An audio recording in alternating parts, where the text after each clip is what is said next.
Ladies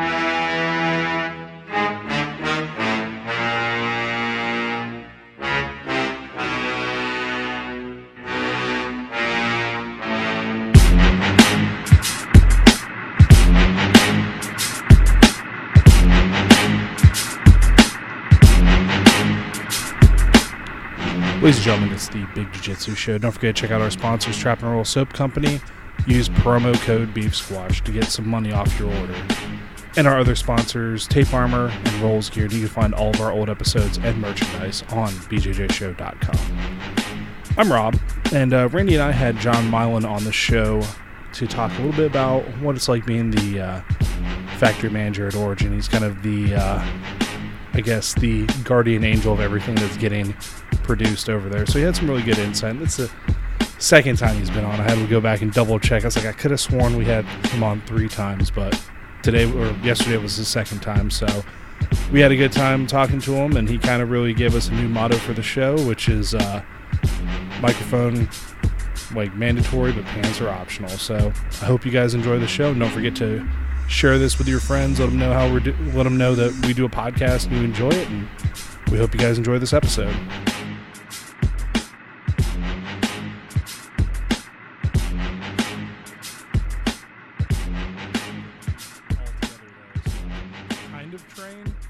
It's my right shoulder that's kind of out. Not really. Yeah. But that sucks. Could be worse, right? Right. What did you do to your shoulder? So originally it came from like a air hockey accident, and an air hockey accident? Yeah, I like. So I really wanted to like hit the the puck as hard as I could. And I like overextended and leaned out on it. So I put like all my weight and just leaned all the way out on it. And it felt like my arm came back. I'm like, ooh, that felt a little weird, right? And then the last time I came up to Carrie and I rolled with, what are their names? The big guys. I was like, I got done. I was like, now my shoulder's popping like occasionally. So I'm like, yeah, whatever. It's fine. I think you need to come up with a cooler story about how you hurt your shoulder than air hockey. Like, yeah, we totally won't leave that on the air. That's not what we do. I think you need to come up with a thing. You were playing air hockey, you had a few drinks, your opponent had a few drinks, started talking shit, and it turned into a fight. And you had a good old hockey fight over air hockey, and that's how you hurt your shoulder. That's the official story now. So we're gonna go with that. You'll just leave it out there, go with the it's an old hockey injury. There it is. There you don't have to chalk it up as air hockey. That's an old hockey injury. Yeah. Hey, John, did you change up? Did you put headphones in or something? I did. It actually isn't coming out as clear for some reason with your headphones in. All right, I will swap back to the speaker then. Yeah, I was like, you've got the best speakerphone, and we somehow get the best headphone. Dude, yeah, it sounds way better. You do. There we go. You do have the best speakerphone on the planet. What kind of phone are you rocking? The iPhone XR. Jeez. Yeah. Wow. That makes me. Jesus, man! I bought these microphones and shit, and I just had to get an iPhone. So, ladies and gentlemen, with that introduction about how I've spent too much money, I could have just gotten an iPhone. This is the Big Jiu-Jitsu Show. I'm Rob. I'm Randy. And today we have a special guest on the air with us. He is one of the main men at Origin, and kind of just, I feel like the wizard of everything that gets created there. So we have Mr. Jon Milan on the show. How's it going, John? Exquisite. How are you guys this evening? Doing great. Glad to have you. Doing good. So this is number 3 for you, isn't it, John? This is number 2. Number 2? I could have sworn I had you on 3. This is 3. No. Number 2 then it is. Yeah, it was almost three years ago, I think, in January. Wow. Yeah. Wow. Yeah, I was thinking about that because I think maybe I was kind of confusing stuff because you and I were bunkmates the first year I went to camp. So it kind of just compressed all of our conversations together in just a 1 week. And just I didn't have to call you up. I just roll over and you're like right above me. You're usually up before me, in fact. So it was the camp was awesome because I'd just be sitting there laying in bed and I'd hear people go, "Hey John, Like, what?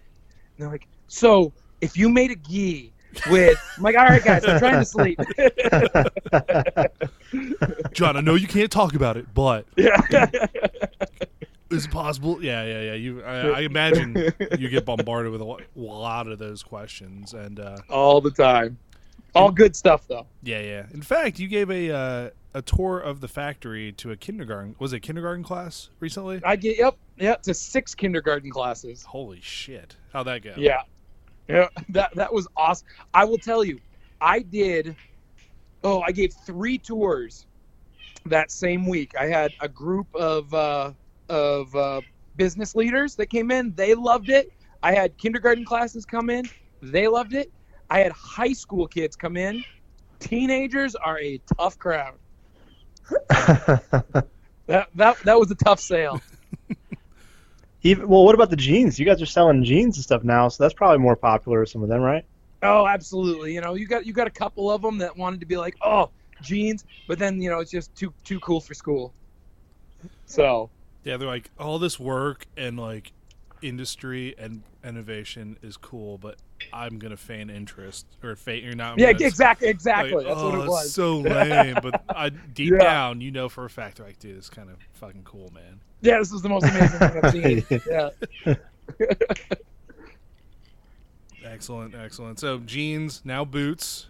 Correct. I'm rocking my jeans and boots right now. Jeez, man. So nice. Could you? Yeah. I know we talk about the Immersion Camp and the guys from Origin a lot on the show. Could you kind of give our listeners now kind of a rundown of the jeans and the boots that you guys are moving into? Because I'd like to think a lot of our listeners are familiar with obviously the gis and the rash guard and stuff like that.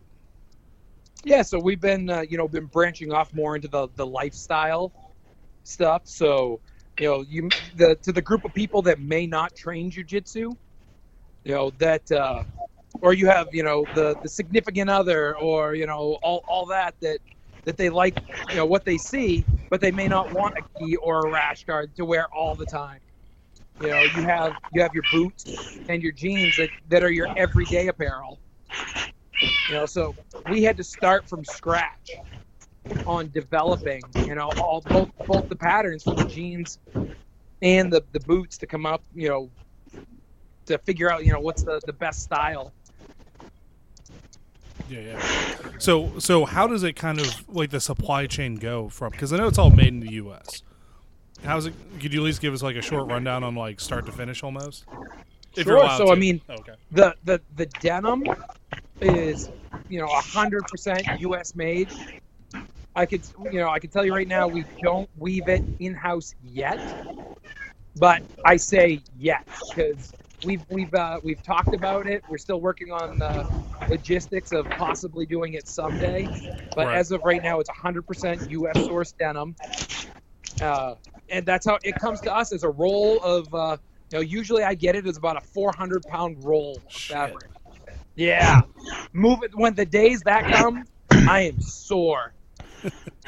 You manhandle that fabric around, throw it around the factory, but we throw it up on the cutting table, and to people that haven't seen the actual manufacturing process, we lay up about 30 layers of fabric at a time and run it through. It's almost like a CNC cutter with a little jigsaw blade on it that cuts all the denim jeans, and we pull all those off, fold them, and bundle them up to go up. We have a downstairs and an upstairs at the factory. Downstairs, we do all the weaving, cutting, and embroidery, and upstairs they do all the stitching.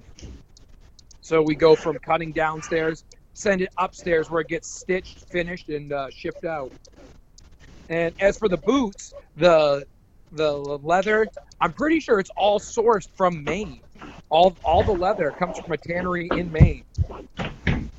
And we've got all kinds of cool different leathers. We've got buffalo. We've got, all different types of cow leather.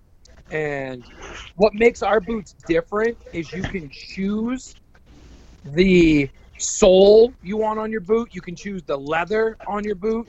You can choose the eyelet, color on your boot. You can choose the lace color. from start to finish, you can choose, and really customize your boot. Nice. That's pretty incredible. I like that.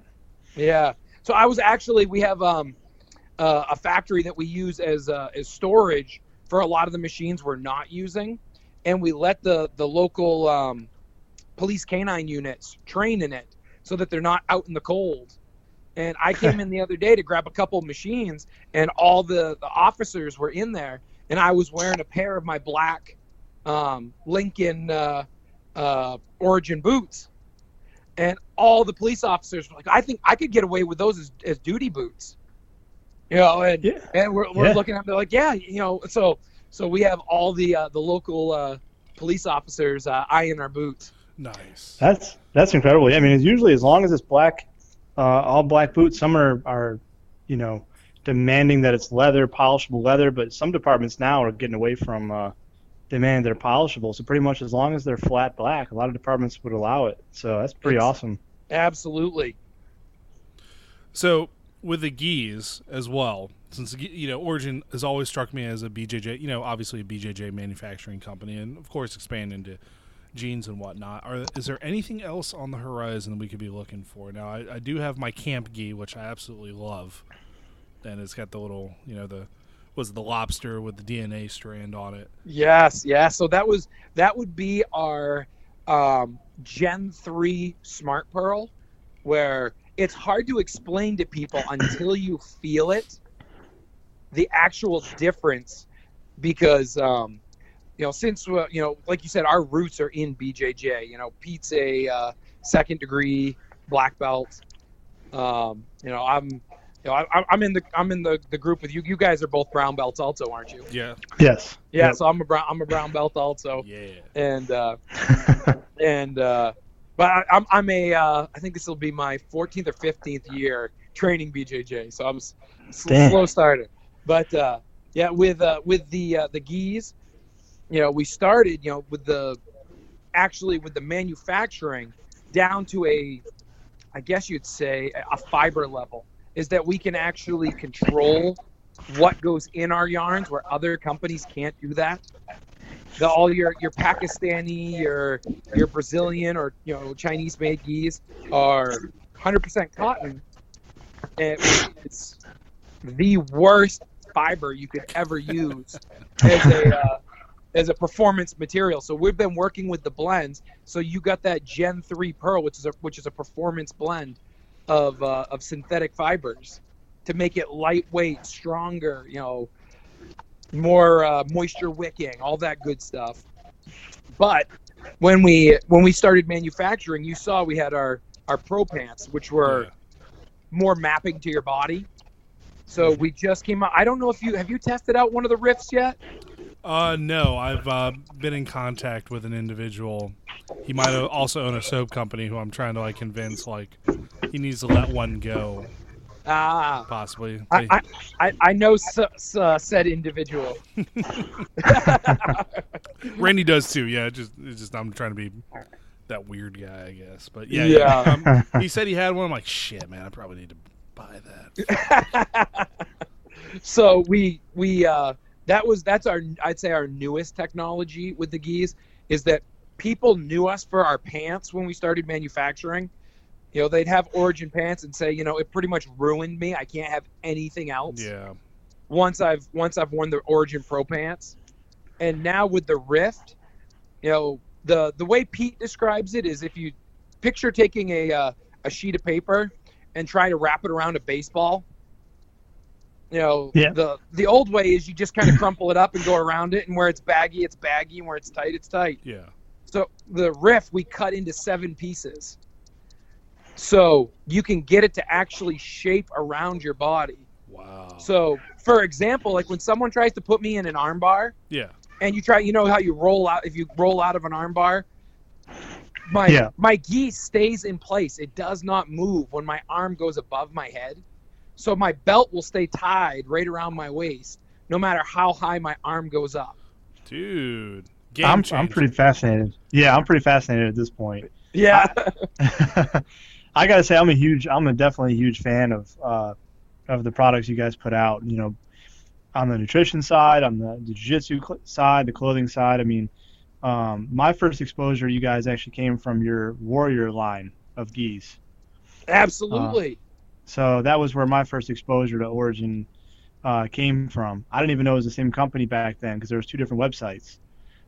So this is, by the time this probably airs, we're working on actually updating our Warrior line right now. Nice. Ooh. So it will be more in line with the rest of Origin. So it will, it'll probably have like Origin branding and that type of stuff on it. Well, I mean, I thought that was incredible when I saw that it was kind of like I use the term ripstop so people can imagine what I'm talking about. Obviously, it's completely different than ripstop, the way that it feels, the way that it works. But I was intrigued by that alone and bought a tan one from you guys. I think it was called Moab Brown then. Yep. But, yep. I have one of the Moabs. And I absolutely love that gi. It's still one of my favorite ones. Summertime especially, it is my favorite gi. I was just going to say the same thing. So that line, and then the fit of that gi when it came, I was like, oh my God, this gi actually fits like a gi should. Like it fits like, the best way I could describe it is if you were to go out and buy a nice suit and you get it tailored, that way that a suit feels when you get it tailored and you're like, man, I feel like I look like $1 million. That's how that gi fits, So I'm intrigued now by this Rift gi. I'm going to have to save up for that one, I think. Absolutely. Let's see. So originally, I don't know if we've ever put this out in public, but the Warrior line was kind of our sandbox of trying something new before really launching it to the Origin line. So that's why we tried the Moab colors. We went with that desert, that coyote tan, or right. the OD green, or the gunmetal gray. All those colors we'd try at first under the Warrior line because people kind of associated Origin with the more clean, type stuff. So we wanted to come up with the Warrior line originally so we could try something a little bit crazier and say, see what people liked. Well, I can tell you people love those gis because I know of 3 other Warrior gis I've seen floating around just at TFTC, and one of them is the green and one of them is the black. Yes. I have my black. Yeah. I love my Yep. black. Yeah, the Apache. Yes. Yes. And I got my hands on the all white one when you guys did a run where you had the all black and the all white for a Black Friday special. The Ghost Ops, yes. Yep. So I got my hands on a white one during that whole thing. So nice. Yeah, dude, the black gi, because I had to do a lot of traveling in Germany, so if I wanted to go visit an academy, dude, it was the Black Ops one, I think it was. Yep. And then I would throw that one in my carry-on, I'm good to go. Like, it lasted. Oh, yeah. And that was the good thing about the Warriors, too, is like you said, you could fold that right up, put it in a suitcase, no big deal. And my favorite thing about it, too, is when you roll with somebody and they grab onto it and they're like, man, this thing is not going to last. This is going to rip. This is jiu-jitsu. I'm like, try it. You're not going to rip exactly. This. It's not going to rip. I've had that gi for years now, and it's still my favorite gi. And then, of course, after that, it was the Jocko Discipline gi, the white one. So I'm a huge fan of that whole line, too. And I've got 2 more now. I've got a black Jocko gi and a blue Compaleta. So. Yep. Yeah, the Compaletas are probably one of our most popular, with being the competition legal. Right. Yeah, I've got my blue Compaleta as well, but I'm slowly like pushing out the other gis I had. So there's obviously a couple and here's the problem too. I was talking to Randy about this as well. When you've been doing jiu-jitsu as long as we have, right? There's still gis just randomly showing up in my house somehow. Like we moved back. I got rid of a lot of my gis. So I had I had Venoms. I had what else? I had quite a few knockoffs too. Not knockoffs, but brands that are not Origin. I know it's kind of a right. bad thing to say. Well, we'll just keep it at that. But yes. So I like got rid of most of them. I'm like, look, babe, I did a good job, right? And Chelsea's like, yeah, good job getting rid of geese. I moved back here and I've got like, my sister's like, hey, you had these at the house. Here you go. And it was like a judo gi and then like another like Rev Gear gi. I'm like, God, man, just get rid of this shit. Yeah. But then also, well, you were there. You were there the day we checked in this year. Yes. And I bought the gi. Yeah.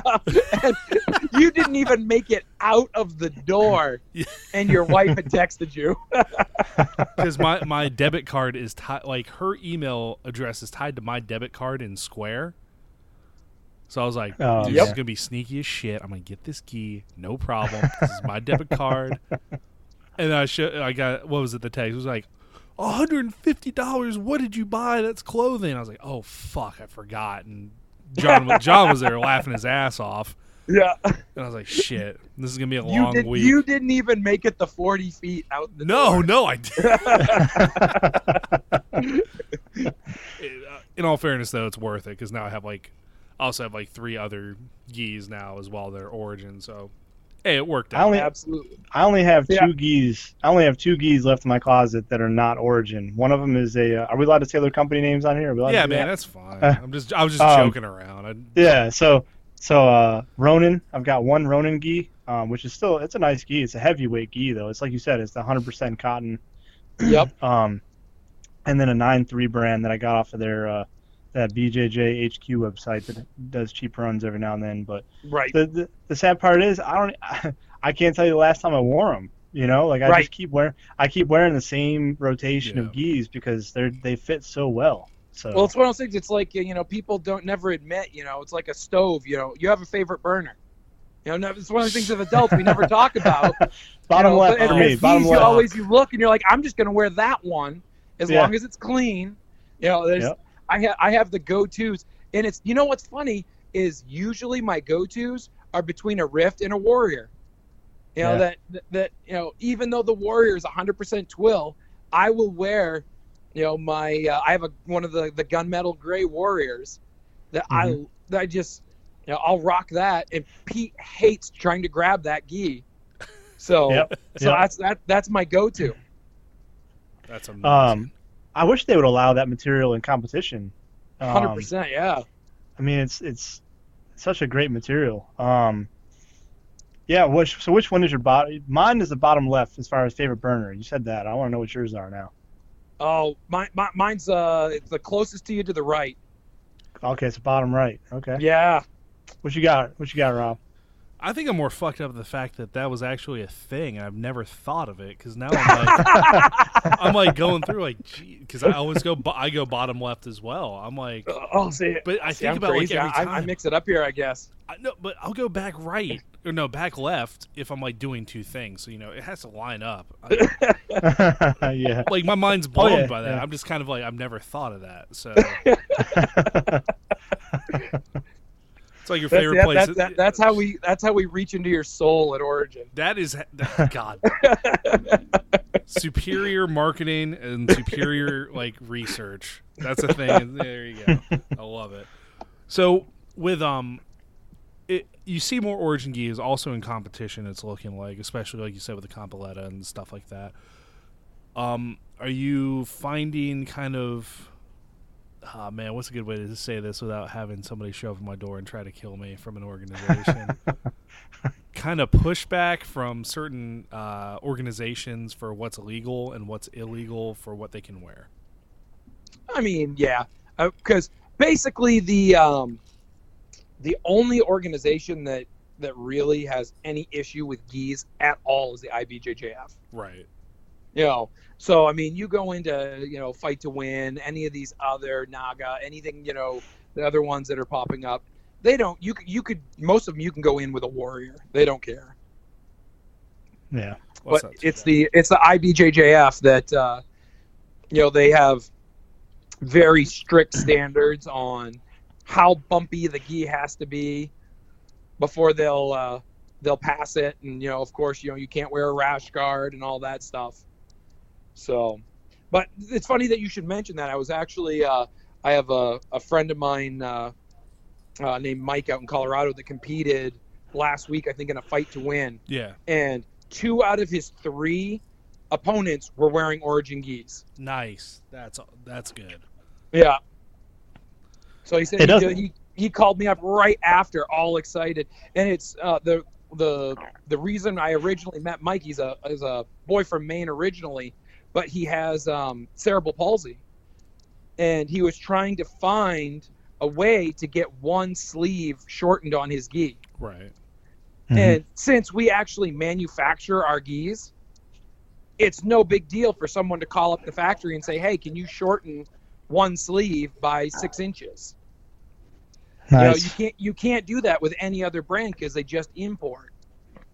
Yeah, and throw some stitching on it and call it a day. It's like, yeah. Exactly. Yeah. They go into Photoshop, draw a couple pictures on it, and send it over to Pakistan. So speaking of which, I know that this was something that that Pete had talked about with one of the main reasons you guys wanted to get into the whole manufacturing your own gi thing was you guys came up with designs, then magically, like you go out about and you see people with the exact same gi, but for a fact you didn't sell it to them.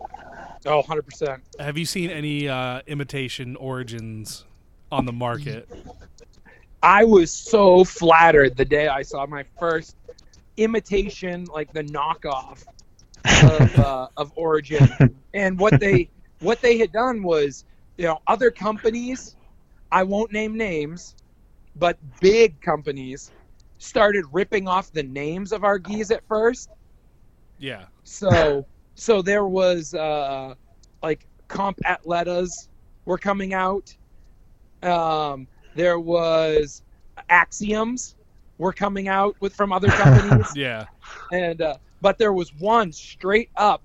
They said it was an Origin gi, but you could tell it was a Pakistani clone because they tried to mimic our cowboy cut collar reinforcements, Right. which no one else does. And it was so bad. It was so bad that I had to show it to all the girls at the factory that are stitching.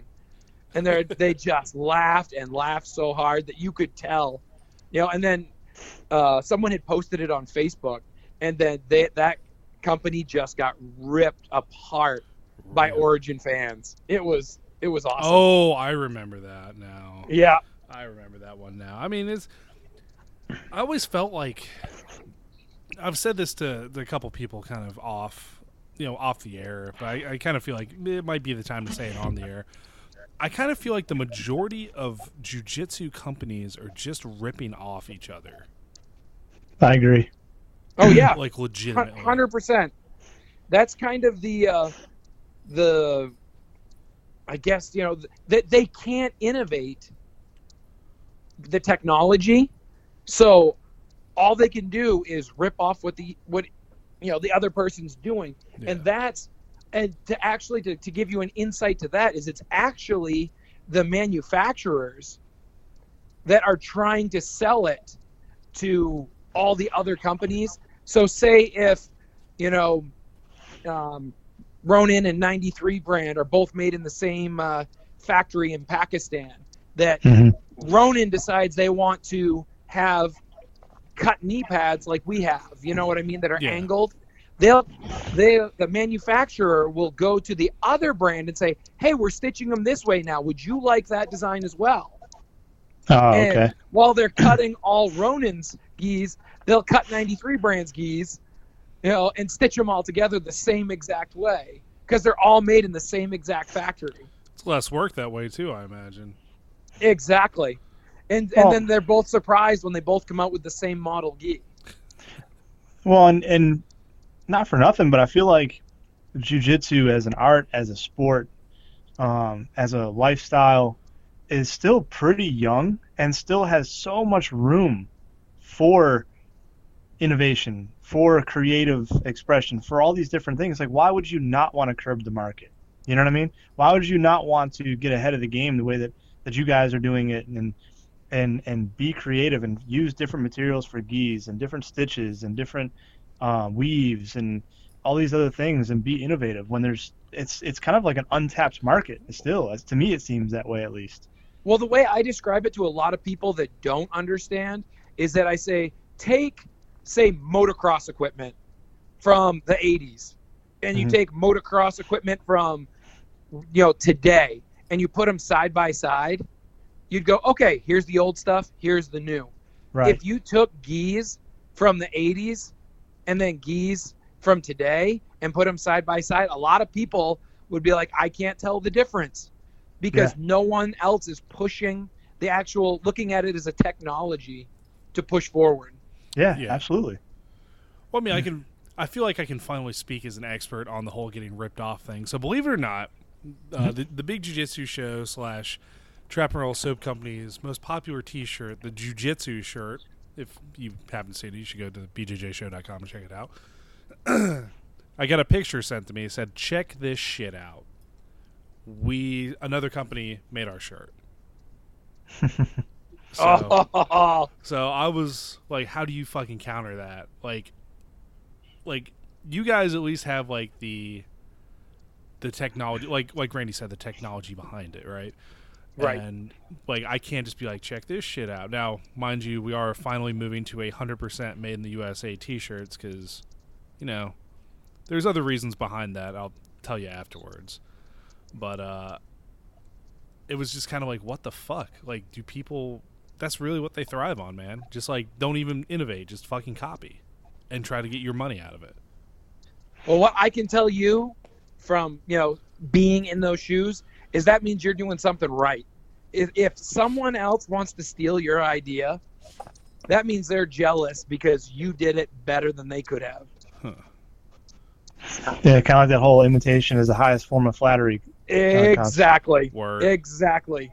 Yeah, I'm not so much steamed about it now, but just kind of like, I feel shitty, because not shitty in the sense of like, oh, what the fuck did I do? But more or less like, it just kind of came to me, and I threw it to a couple of people and said, like, what do you think about it? And they thought it was hilarious and good, and, people were picking up on it, but then, like, you see that. So, yeah, I did kind of think that as well. Like, imitation is the most sincerest form of flattery, but at the same time, I'm like, you fuckers, like, go hire a graphic artist. Or, I mean, dude, it's block letters, like the college T-shirt from Animal House, and they couldn't even get that right. So, but that was it, man. So, I mean, it's kind of funny. Like, it's I enjoy it, and I feel pretty good about it. At the same time, I'm just like, dude, fuck you. Like, I'm so, like, I just kind of want to find the company and see who did it, but. Oh, now that the anger is past, right? Oh, that's good and put to bed. I kind of never got to get the answer to this. I don't know if Randy would be interested in this or not. What type of logistics go into running the camp? Oh, so what most people don't realize is that the camp has... Oh, what did we have this year? I think it was 200 people session A, 200 people session B, and 200 people full week. So that's a lot. Yeah, so there's 600 people overall you're taking care of for throughout the week. 400 people all week. And so this past camp, I cooked, I think it was 1,200 lobsters Holy shit. throughout the week.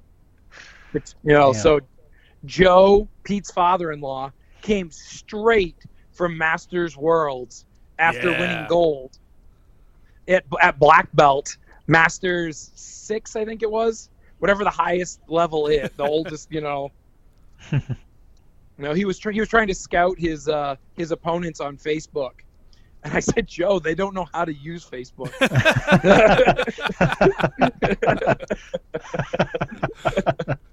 So he came straight from there, back from Masters Worlds, and literally jumped in and fired up the lobster cooker, ready to go. And we cooked 600 lobsters for that first day. That was a boatload of lobster. I mean, this was the most lobsters we've ever cooked for camp. Jesus. Yeah. And apparently somebody tried to beat the record, but it's unverified. So I'm saying I heard rumors of 24 lobsters the guy ate. Unverified. Roger still holds the record. Just calling it. Yeah. Somebody ate in excess of 20 lobsters. Yep. Allegedly. I'm throwing allegedly. I watched Raj eat 19, I think it was. Yeah. And then roll. Oh my God. Yeah.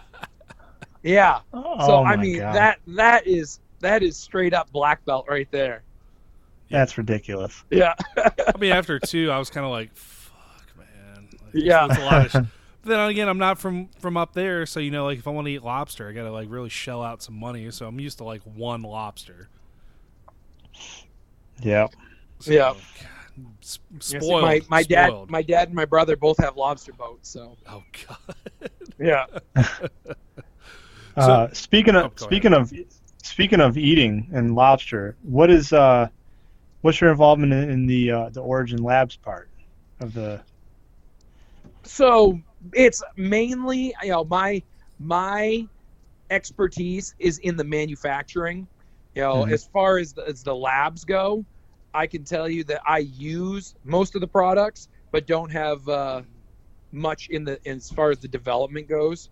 But I can tell you right now, I had one of the. I don't know if you guys have tried. Oh, I know, Rob, you've tried the Go ready to drinks, yes. The cans that we had at camp. So we just came out with a new flavor that we were working with Dakota Meyer with. It's called Dak Savage. And I kid you not, it tastes like a Dr. Pepper. Really? I think it's about, I can't remember if it's 5 or 10 calories. Jeez. Energy drink with monk fruit, and it tastes like you're drinking a Dr. Pepper, and it's an energy, what do they call it? A nootropic. So it's like a cognitive enhancer. So I've give you used that caffeine jitters or anything like that. Well, I've used the Jocko Go in tablet form. Right. And I tell Rob all the time, like I hate sounding like a fanboy, but I've just been so impressed with pretty much everything that I've experienced from Origin, and that's why I was pretty excited when he said he's going to have you on. And the Origin Labs is no exception to that. Like I've used the Jocko Go, and I use that actually before any op that I go to. I'm on a local SWAT team, and I use that before I go on any type of call out. I use it before I teach classes to law enforcement because I feel like it really has that profound of an effect on your cognitive abilities, how sharp you are, your decision making. I just feel smoother when I use it, and that's definitely not like a what do you call it? It's not a placebo. That's not a placebo effect at all. I mean, Right. It's clear. You can feel it. It's very, very clear and apparent. And then the other thing I've been impressed by is the protein, because I used to not take whey protein because it would screw up my stomach so bad. I got away from using a lot of lactose products. I don't know if I consider myself lactose intolerant, never got diagnosed, but it makes me feel bloated if I drink actual milk. And so I've gone to the lactose-free milk, and I couldn't find a whey protein that would work with me. I tried the protein that you guys offer, and I feel like it's because of the digestive enzymes that are in it, which I've never seen in another protein, that it doesn't bother me whatsoever. I mean, I can drink it right before bed, and I don't wake up in the middle of the night feeling sick or anything. It's, so I've been really, really impressed with the Origin Labs run of stuff as well. Right. It's like, I kind of do the same exact thing you said, is that I knew I'd be coming on here. So I had one of the Dak Savages, probably about an hour ago. Just because I do it a lot of times too when I know I'm going to train, is that I'll have one right before, and I notice when I don't take one. Yes. Yeah. Yeah. Oh yeah. So, but There's my routine is I use I like the vanilla malt because I can add anything to the flavor. Now, I've tried all the different flavors. I like the vanilla because I can mix, if I want to mix fruit or anything into it, I can. I take the Joint Warfare because I'm old and a brown belt, so I'm all sorts of stove up. And like I said, and I like the go. They call them the RTDs, the ready to drinks. That we have those at the factory. So it's just one of those things you say, oh, it's like 3:00, like it's go time. You go grab a go. Yeah, I gotta try those cans because I like the. I don't know if you've seen, but it's a stereotype now. The cops drink the Bang energy drinks. Yes. That's a thing in our work too, man. Look, I've fallen into it. I'm sorry. I have fallen for it. I love the cotton candy flavor. It's delicious. But I do need to. How much sugar is in that? I don't think there's any sugar in it. No. But I do need to try the Jocko ones. But I gotta say this: as far as the protein, I've done the sample pack, the different flavors. I've tried them all. I fell in love with strawberry. It is like reminiscent of every single time I drink it. I get this like childish smile on my face because it reminds me of Strawberry Quick. Yes. It's ridiculous. That was Pete and I. We were sitting in the factory. We tried it, and we both looked at each other. The same exact thing you said. We just got this grin on our face. We're like, bro, it's Nestle Quick. Yeah. And we started with the Warrior Kid strawberry. Uh-huh.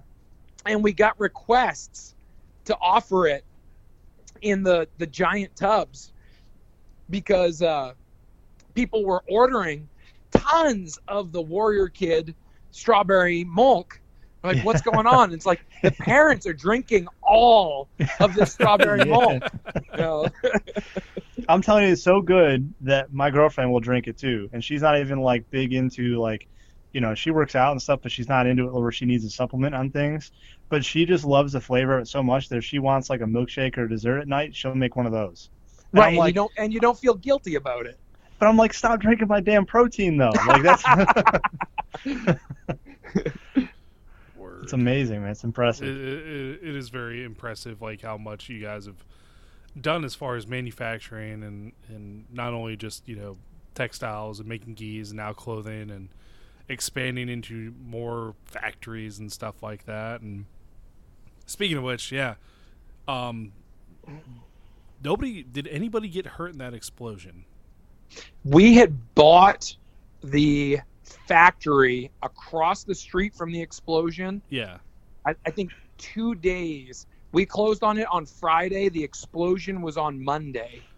And so they used the factory for emergency response. We opened up the door and all the first responders went in there as like a trauma center.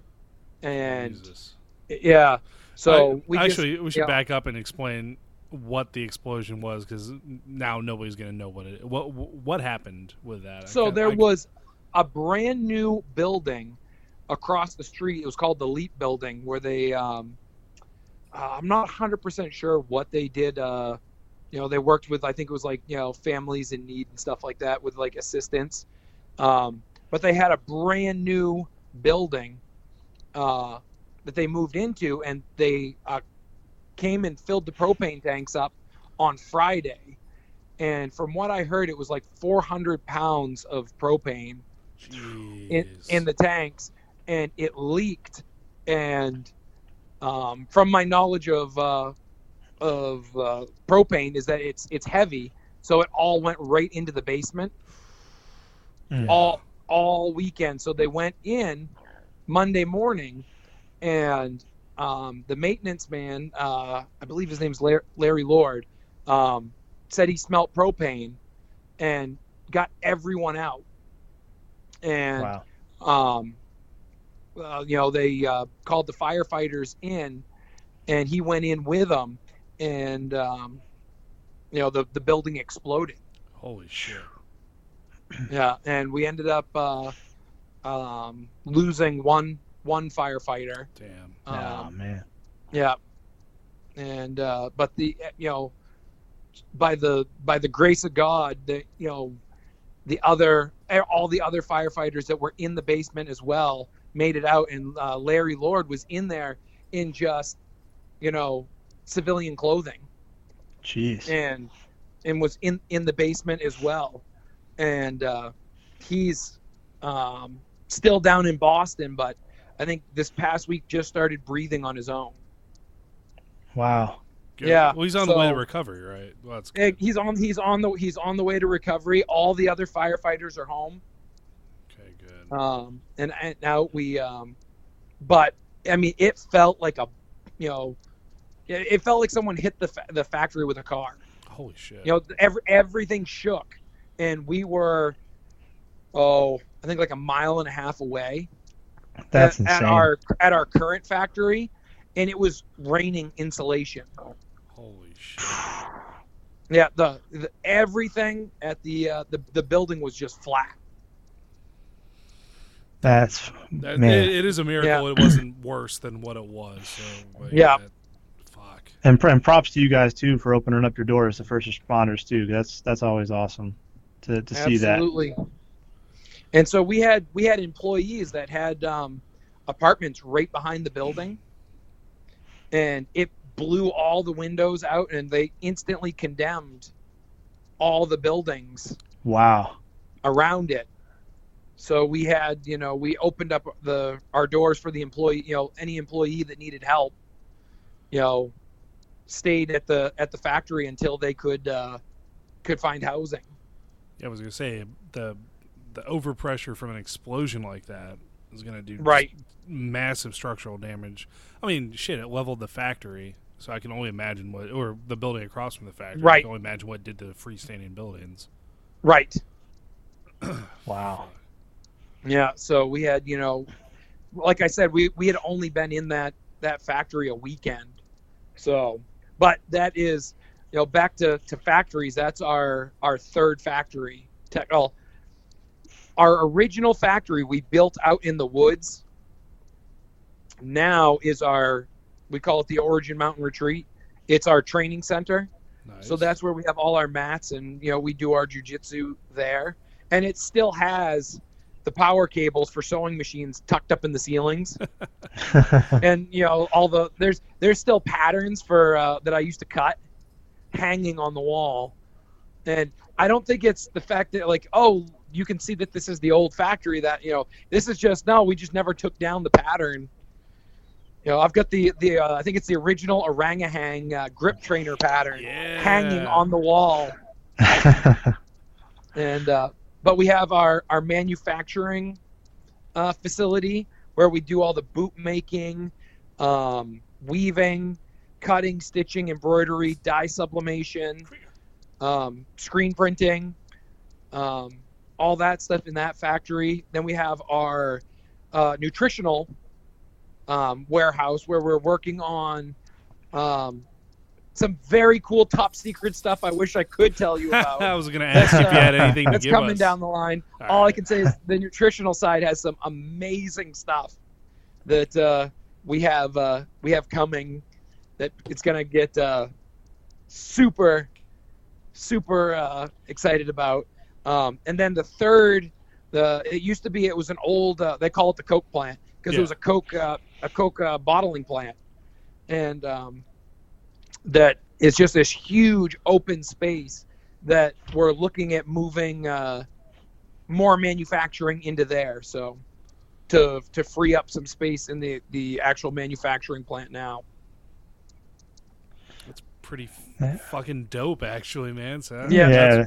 I just wish I knew. Well, you could tell me. Because I was going to ask that next, before we head out, could you tell us anything? Yeah. So nothing? Man. Nothing at all? So, I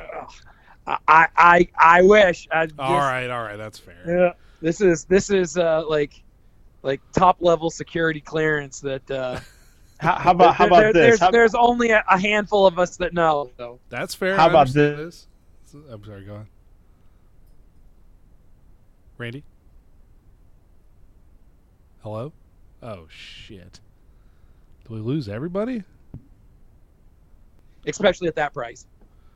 I got dropped from the call. I think somebody's monitoring me. They're like, "All right, top secret. Okay, when we ask you this," and they cut out. I was like, "Fuck." Great. So how's the recording going? Oh, it's fine. The recording's still going. I'll splice it together a little bit. All right. So yeah, Randy I'm said excited. Randy just said he didn't want you to know about the Black Friday deal, so he was gonna. Yeah, I didn't want you to know, man. Fuck.